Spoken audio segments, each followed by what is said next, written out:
పుట్టిన పిల్లలకు ఏ పేరు పెట్టాలి, నామకరణం చేయాలి. దీనికోసం ఏదో బుక్కులు, గ్రంథాలు, యూట్యూబ్లు ఇవన్నీ కొట్టవలసిన అవసరం లేదు. మీ పిల్లలు బాగుపడాలంటే మీరు ఆస్తులు సంపాదించడం కాదు, ఇల్లు కట్టడం కాదు, పెద్ద స్కూల్లో వేయడం కాదు.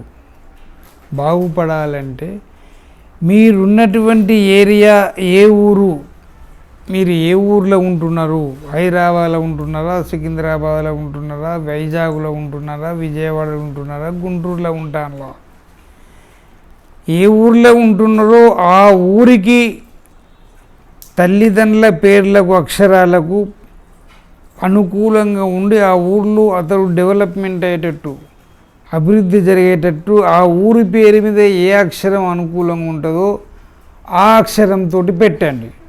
అంతేగాని మాకు వెంకటేశ్వర స్వామి ఉన్నాడని, ఏదో మాకు యాదగిరి స్వామి ఉన్నాడని పెట్టిండ్లు అనుకోండి, ఆ ఊరికి అది గెలవకుంటే ఆ ఊళ్ళో ఆయన అంతకంటే అధ్వానంగా బతుకుతోడు ఇంకెవడు ఉండడు. మీకు ప్రేమ ఉంటే వెంకటేశ్వర స్వామికి నిలువు దోపిడీ ఇవ్వండి, ఎవడొద్దన్నాడు. యాదగిరికి లక్ష్మీనరసింహ స్వామికి ఇంకో గుడి కట్టేయండి మీరు, నేను వద్దనా. కానీ పేర్లు పెట్టేటప్పుడు మాత్రం పిల్లలు ఏ పేరు పెడితే ఆ ఊళ్ళో బాగుపడతారు, దీర్ఘాయుష్మంతులే, అభివృద్ధి చెందుతారు అనే దాన్ని బట్టి పెట్టాలి. ఏదో పెట్టి 21 చేసుడు కాదు.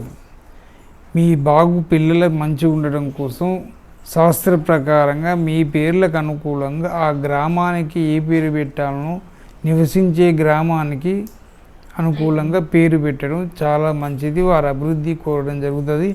మీకు ఈ విషయాలు దగ్గర ఉన్న పండితులు, అయ్యగారులు, గుడిలో ఎవరు అయ్యగారులు, పూజారులు ఎవరు చెప్పలేనప్పుడు మీ అబ్బాయి అమ్మాయి పిల్లలది డే టు టైం నాకు పంపించండి. నేను చూసి జాతకం రాసి, జన్మపత్రిక రాసి, నేను ఏ పేర్లు పెట్టాలని మీరు ఉండేటువంటి స్థలాన్ని బట్టి నేను మీకు సమాచారం ఇవ్వడం జరుగుతుంది.